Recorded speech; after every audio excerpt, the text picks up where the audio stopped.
Hi there, it's Matt here, and welcome back to the podcast. For this episode, I want to travel a single question across the whole of a human life.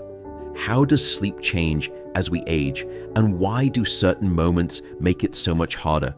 It is the question a parent asks while holding a baby who is wide awake at 3 a.m. The question a teenager asks when sleep will not come and the alarm is set for 6. It is asked during pregnancy, through the heat and disruption of menopause, after a bereavement, and at the end of a working life. There is no single answer, and I want to say that at the outset. Human lives do not unfold as 7 identical steps. Not everyone becomes a parent. Not everyone experiences pregnancy or menopause. Grief and trauma can arrive at any age, and retirement can be chosen, imposed, delayed, or never reached at all. So the stages I am about to describe are not deadlines, diagnoses, or destinies. They are patterns seen across groups of people. A population average can tell us what is common. It cannot tell any one person what will happen to them. With that care in place, let us begin where sleep itself begins. A newborn sleep is not a smaller version of adult sleep. It is organized differently from the start. Newborns spend a much larger proportion of the night in what researchers call active sleep, the early life counterpart of rapid eye movement, or REM sleep. In an adult, REM usually occupies around 1/5 to 1/4 of the night. In a newborn, active sleep can occupy roughly half. That difference is thought to support the extraordinary development taking place in the infant brain. Though one qualification matters, we cannot know whether a newborn's inner experience resembles the dreams an adult can remember and describe. Active sleep is visible and measurable. The content of an infant's mind is not. The timing differs too. Adult sleep cycles average roughly 90 minutes. Infant cycles are shorter, often around 50, and sleep is scattered across the day and night, while the circadian system is still assembling itself over the first 2 or 3 months. This is why early sleep can feel so relentless. But waking is not the same as crying, and a baby who stops signaling has not necessarily stopped waking. Consolidation happens, but not in a straight line. In one large study, only about 1 in 6 3-month-olds met the definition of sleeping through the night, and waking remains common well past 6 months. And there is one boundary that no sleep advice may cross. In the United States, the American Academy of Pediatrics recommends placing an infant on their back on a firm, flat, separate sleep surface with no pillows, loose bedding, or soft objects in the caregiver's room for at least the first 6 months. A sofa or armchair is an especially dangerous place to fall asleep with a baby. Families elsewhere should follow their own public health guidance. Frequent waking is not evidence that you have failed, that your baby is defective, or that you missed some narrow window in which sleep had to be fixed. The next great shift arrives with puberty, and it is not a matter of attitude or discipline. As puberty progresses, the circadian clock tends to run later, and sleep pressure, the drive to sleep that accumulates across the waking day, appears to build differently, allowing many adolescents to stay awake far later than they could as children. Evening light delays the clock at any age, and phones add stimulation and displace bedtime. But a teenager's late sleep is not adequately explained by a glowing screen or a shortage of willpower. The collision comes when a later biological night meets an early social morning. Teenagers aged 13 to 18 are generally advised to obtain 8 to 10 hours in each 24, and an adolescent who cannot fall asleep until late but must rise at 6 or 7 may be placed in a schedule that makes that range nearly unreachable. Sleeping much later at the weekend provides some genuine recovery, though a large swing in timing can make Sunday night harder still. Later, school start times have repeatedly been associated with longer sleep and less daytime sleepiness, with the size of the benefit varying between schools and studies. Morning daylight, a reasonably stable wake time, and dimmer light before bed may help, but they work best offered as support rather than surveillance. If you live with a teenager who seems unable to wake, begin with curiosity rather than contempt. Ask when sleepiness actually arrives, what the schedule demands, and whether anxiety, depression, medication, substance use, or another sleep disorder may be involved. Severe daytime sleepiness deserves attention, not ridicule. So for, it must be at least a decade now, I have been an avid, probably more like rabid consumer of protein shakes. But the hard thing, honestly, in the supplement space, if you really understand and do your diligence, is this critical thing called trust. It is very hard to find a brand that you can truly trust. That's when I came across the company Puberty and the really impressive founder. Even though I'm sure it makes them less profit versus other quick and loose companies, Puberty takes quality more seriously than any company I've ever seen before. They have so many offerings, protein powders galore, but lots of other additions. But that's what I was focusing on here. Why did I choose them? Well, it's really for 4 specific reasons. Number 1, they are free from hormones. Number 2, they are free from GMOs. Number 3, they are free of any pesticides. And number 4, and this is the critical confidence part, every single batch is third-party tested for over 200 harmful contaminants, things like heavy metals, etc. All you have to do if you are a neurotic nerd like me, you can even scan the QRI code on the back of the product to get the third-party independent laboratory test results. That's how much trust and confidence they place in their product. By the way, if you want a recommendation, go for the dark chocolate flavored protein powder. It's just exceptional. In fact, it's wonderfully addictive. I didn't just say that. Anyway, it delivers 21 grams of protein per serving. And for folks of my podcast right now, you can save 20%. So go over to puori.com/Matt Walker, and that is spelled PUORI.com, Matt Walker. So again, that is PUORI.com/Matt Walker, and you will get 20% off your product. Pregnancy can reshape sleep before the body visibly changes at all. In the first trimester, many people feel an intense sleepiness that is difficult to convey to anyone who has not experienced it.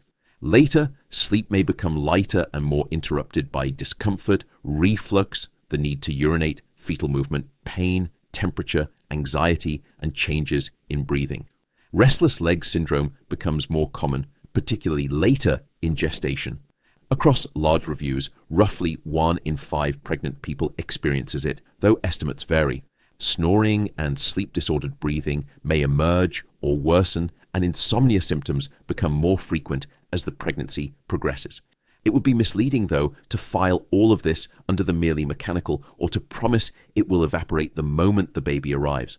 Some contributors do ease, others continue, and physical recovery, hormonal change, feeding, pain, anxiety, depression, and the needs of a newborn introduce entirely new forms of disruption. There is no virtue in suffering silently here. An uncomfortable urge to move the legs, new or loud snoring, gasping, pauses in breathing, severe daytime sleepiness, or persistent insomnia should all be raised with a clinician. These are symptoms worthy of care, not complaints to be endured on the grounds that pregnancy is temporary. And to anyone lying awake tonight, your sleep may well change again, but you do not have to pretend the present night is easy or accept that you are somehow managing pregnancy badly because rest has become difficult. After a child is born, caregivers meet a form of tiredness that runs well beyond anything a watch records. In one large German study, first-time mothers reported sleeping about an hour less per night during the first 3 months after birth than they had before pregnancy. Fathers reported a smaller average reduction of about 20 minutes. Sleep improved after that low point, yet average self-reported duration had still not fully returned to the pre-pregnancy level 6 years later. Those are averages from one population, not a rule for any family. And they do not mean each parent accrues a 6-year sleep debt or that all families divide the night the same way. Families include single parents, 2 mothers, 2 fathers, adoptive parents, grandparents, and other caregivers, and leave, income, work, health, and culture change the experience profoundly. Total sleep is only part of it. Repeated interruptions are draining in their own right, particularly when they arrive unpredictably and the caregiver stays alert for the next cry, though it is too strong to claim that fragmentation rather than duration does the real damage, or that sleep taken in pieces has little value. Both matter. So the most useful question is not simply how many hours you got, but who is carrying the night, who is carrying the day, and who is able to stop being responsible for long enough to actually rest. Where it is safe and feasible, families can protect a block of rest for whoever is under greatest strain, but no arrangement should override infant safe sleep guidance or the realities of breastfeeding, and just take shifts is impossible advice for a single parent or a nursing parent without pumping support. Often the missing resource is not technique, but another pair of hands, paid leave, flexible work, meals, childcare, someone who can take over while a parent sleeps. And if sleeplessness comes with persistent despair, panic, frightening thoughts, or an inability to sleep even when given the chance, seek professional help urgently. Postpartum mental health conditions are medical conditions, not private failures. Sleep changes again through perimenopause and beyond. For many women, hot flushes and night sweats sit at the center of it. In laboratory studies, objectively detected flushes and awakenings frequently occur close together, though the direction is hard to disentangle. A flush may provoke waking, waking may make a flush more noticeable, or both may share an underlying physiology. Sleep at this stage is also shaped by mood, pain, caregiving, work, medication, and insomnia that began years earlier. After menopause, the risk of obstructive sleep apnea rises. Sleep apnea does not always resemble the stereotype of a loudly snoring man. Symptoms such as gasping, morning headaches, unrefreshing sleep, fatigue, or stubborn insomnia deserve clinical attention. Menopausal hormone therapy can improve sleep for some women, particularly when vasomotor symptoms are driving the disruption. The evidence is considerably less clear for treating sleep in women without them. It is not a universal sleeping medication, and its benefits and risks depend on the person, the symptoms, the formulation, the route, the timing, and the medical history. A conversation for a qualified clinician. For chronic insomnia, cognitive behavioral therapy for insomnia, or CBT-I, remains the well-supported first-line treatment, and it can run alongside care for menopausal symptoms rather than forcing a choice between hormonal and psychological explanations. Human sleep rarely respects such neat divisions. Above all, a woman who says she is exhausted should not have that minimized as an inevitable part of getting older. Common does not mean trivial. A partner for today's episode is AG1. I've been using AG1 for quite some time now, and just for the record, I buy it myself to stay away from any of those trappings of free product. AG1 has just released the new formulation, which is AG1 Next Gen. It's still one scoop once a day, but now comes with many upgraded probiotics, plus additional vitamins and minerals. I also explored their 4 human clinical trials to prove out their efficacy, with the data showing a marked boost in healthy gut bacteria. And that's the thing. I appreciate how AG1 keeps adapting to new scientific findings. They have made many formula changes over the years, and each new iteration keeps it at the cutting edge of this space. As I've mentioned, I began my AG1 journey over 4 years ago. Any company that holds their scientific rigor to the flames of clinical trials means a lot to me. So subscribe today to try the next gen of AG1.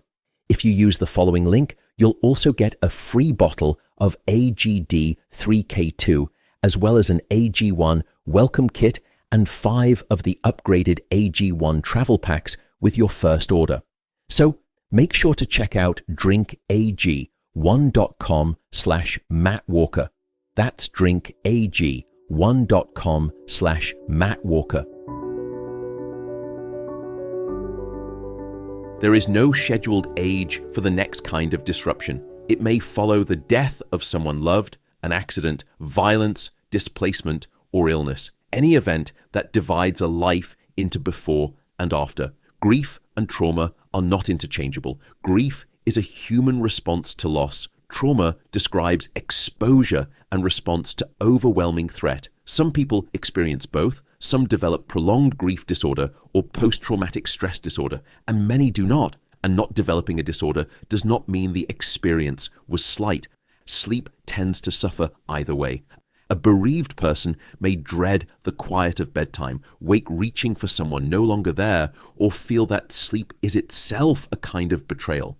Someone affected by trauma may face hypervigilance, nightmares, or a body that resists the vulnerability sleep requires. Telling either person to practice better sleep hygiene can feel painfully inadequate. Research does find links running in both directions. More severe sleep disturbance can accompany or predict more persistent distress, and distress further disrupts sleep. But a prediction is not a verdict, and an association does not prove that fragmented REM sleep causes PTSD or that restoring it will resolve trauma. REM sleep is involved in emotional memory, but phrases like overnight therapy can outrun the evidence and place an unfair burden on the person who cannot sleep. Nor is a wrist-worn device the final authority. Consumer trackers infer sleep indirectly and cannot capture dread, nightmares, loneliness, or the meaning of lying awake. CBT-I is effective for chronic insomnia, including for many people who also live with PTSD. And early work in bereaved parents suggests it can help there too, though that evidence remains limited. It is not a treatment for grief itself, and better sleep does not bring mourning to an end. If sleep has become a place of fear or you are struggling to function, you deserve help now. You do not have to wait until some arbitrary amount of time has passed. And if you feel at risk of harming yourself, contact emergency or crisis support in your country immediately. That is not a failure of resilience. It is an act of protection. Retirement, finally, is sometimes associated with an easing of sleep difficulty. Longitudinal studies have found reductions in self-reported insomnia symptoms around the transition, alongside later timing, somewhat longer sleep, and a smaller gap between workdays and free days, plausibly because retirement removes an imposed early start and lets someone sleep closer to their preferred timing. But this work is largely observational. It cannot establish that retirement acts like a treatment, and the average improvement is no promise to any individual. Retirement can equally bring illness, bereavement, caregiving, financial fear, isolation, or an unwanted departure from work, and those who retire because of poor health often sleep worse. Time away from work is not a sleeping pill. That metaphor turns a social privilege into a prescription. The more defensible lesson is that schedules and working conditions shape sleep, and greater control over one's time may help, an insight that should inform workplaces as much as retirements. Nor is it accurate to say sleep does not change with age. Healthy aging commonly brings earlier timing, more awakenings, less deep, slow-wave sleep, and altered circadian and homeostatic regulation. Those shifts are real, but they do not mean severe insomnia should be shrugged off as normal, or that older adults cannot be helped by CBT-I, and that is what connects all 7 of these stages. Not the promise that sleep returns to some earlier normal. Sometimes it does, sometimes it settles into a different pattern, and sometimes the life event passes while the insomnia stays and deserves treatment. Sometimes the greatest obstacle is not inside the sleeper at all, but in a school timetable, a working condition, an unequal caregiving load, unsafe housing, illness, or isolation. A difficult night is not a moral test. A person is not weak because sleep will not come, and a family is not failing because a baby wakes. The aim is not perfect sleep through a perfectly ordered life. It is to understand what this particular person in this particular season is carrying. and then to offer care that is accurate, safe, and kind. That is where I will leave it for today. I hope you found that not just interesting, but useful too, in the event you are facing any of these challenges right now. Let me know if the solutions described were useful or not. I'm always keen to learn what is making a difference. And until next time, please take good care, sleep a sound sleep, and bye for now.